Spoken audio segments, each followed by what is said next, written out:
Hai semua. Okey, hari ni aku nak cakap pasal angle grinder. Angle grinder, kenapa nak cakap pasal angle grinder? Pasal angle grinder ni bagi aku tool yang paling basic untuk kerja besi dan juga kerja kayu.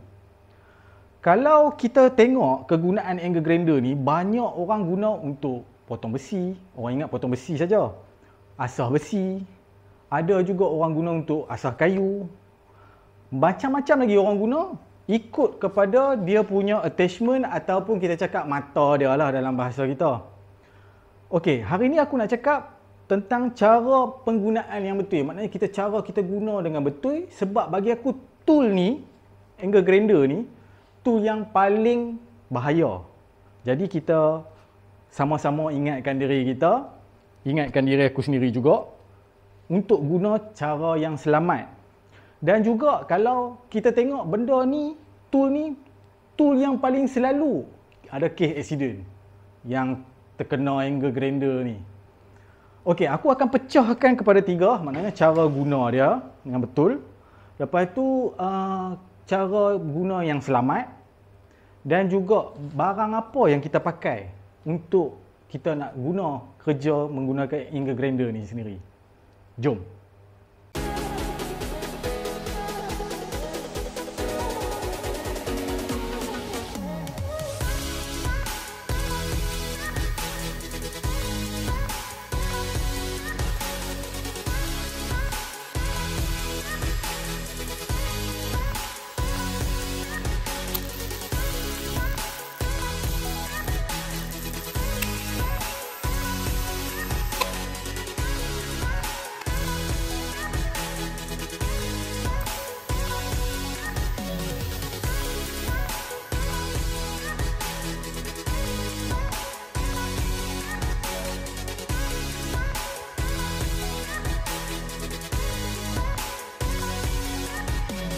Okey, sebelum tu aku nak tunjuk aksesori grinder ni.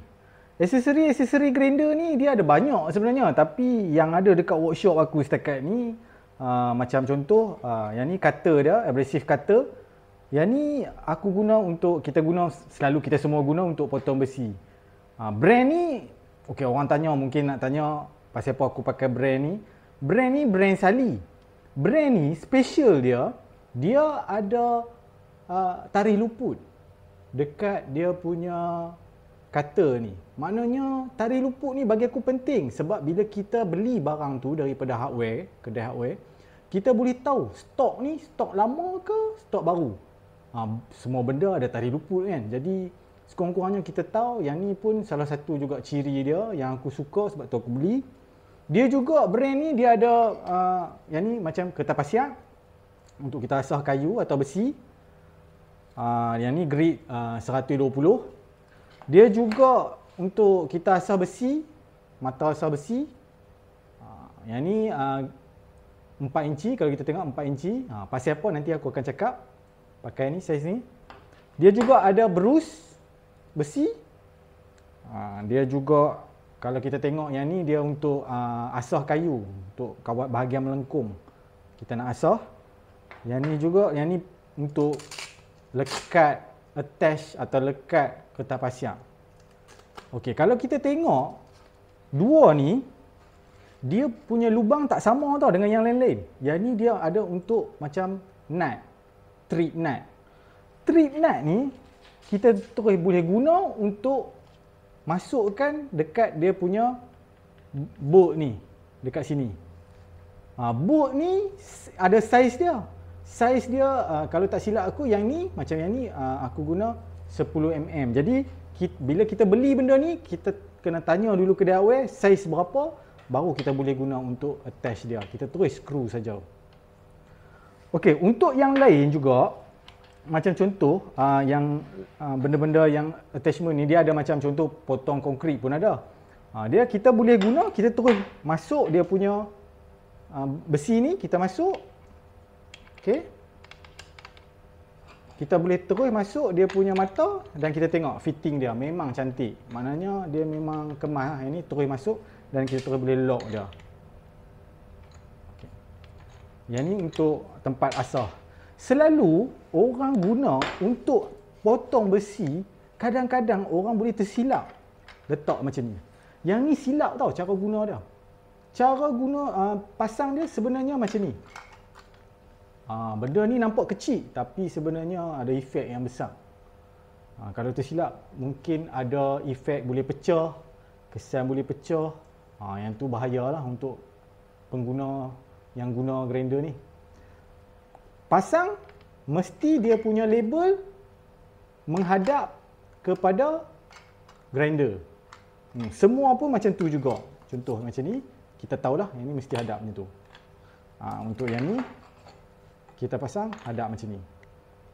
Okey, sebelum tu aksesori ni aku guna untuk grinder ni sahaja.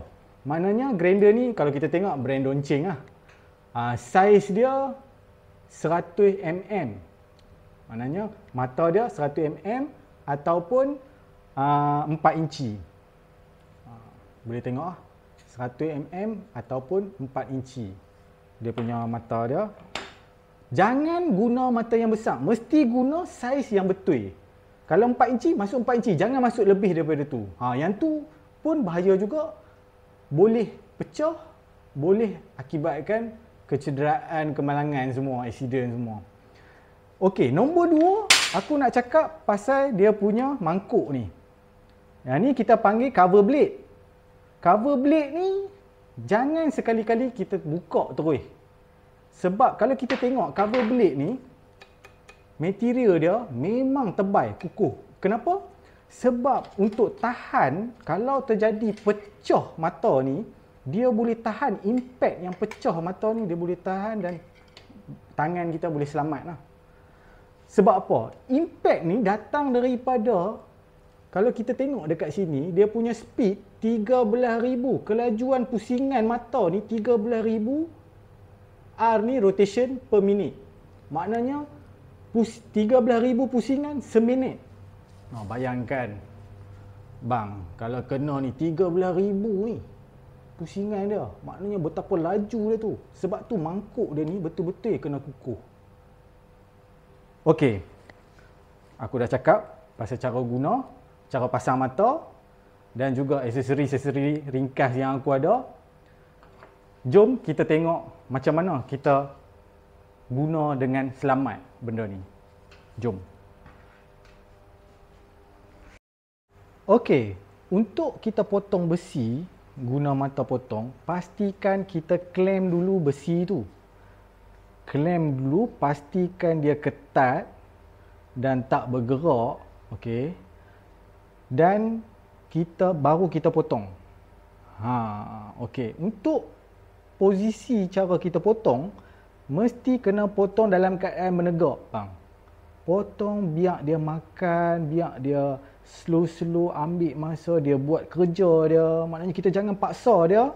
Kita bagi dia makan sikit demi sikit dan pastikan mata kita sentiasa tegak. Yang ni cara yang betul untuk kita guna grinder potong.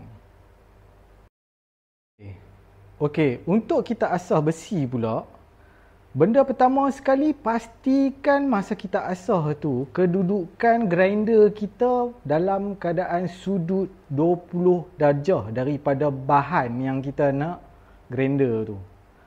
Maknanya kita tengok macam contoh, aku grinder besi ni, kedudukan grinder aku dengan besi ni 90 darjah, 20 darjah, 20 darjah. Maknanya yang ni kita ambil sudut dekat hujung sekali. Dan bila kita off, kita letak dalam keadaan menegak macam ni. Antara benda keselamatan yang aku pakai, macam yang ada dekat sini ya, macam earplug, face mask, dan juga safety goggle ni ataupun cermin keselamatan. Untuk face mask ni, aku pakai face mask biasa untuk elak hidung terlalu banyak habuk yang ada dekat bengkel masa kita potong benda ni. Okey, selain daripada tu, pastikan masa lepas kita guna grinder ni, pastikan benda ni kita letak dalam keadaan macam ni ya. Jangan kita biar dalam keadaan macam ni. Maknanya kita off, kita letak grinder ni dalam kedudukan macam ni. Dan bila kita pasang plug, kita check dulu grinder ni dalam keadaan off dan juga letak dalam keadaan macam ni, baru kita pasang plug dan on. Yang ni untuk keselamatan, bila kita letak tersilap macam ni, takut bila dia on, kita tak sedar, dia berjalan sendiri bang. Dia berjalan bukannya macam slow, dia berjalan 13,000 RPM. Maknanya dia akan impact dia tu laju. Boleh kena kita. Selain daripada kita pakai macam yang aku cakap tadi ni, cermin mata, mask dan juga earplug ni, pakaian kita pun sama juga. Jangan kita pakai t-shirt yang terlalu longgang. Macam aku suka pakai apron yang tebal macam ni, apron, dan aku bagi ketat sikit dekat belakang tu supaya dia tak longgang. Kalau baju kita terlalu longgang bang, angin tolak. Ada kes orang pakai mata berus macam ni, angin tolak baju dia terlalu longgang, dia terkena mata ni, berus ni, dia tergulung, dia terbelit sendiri bang. Yang selebihnya abang ingat lah macam mana. Memang bahaya. Sebab tu bagi aku grinder ni benda yang basic dan benda yang banyak kita tahu sebab banyak kita guna dalam kerja-kerja tukang kita, kerja-kerja di bengkel. Okey. Sebelum tu, yang mana yang belum subscribe, boleh subscribe, like dan juga share. Semoga kita berjumpa lagi di video akan datang. Jom bertukang.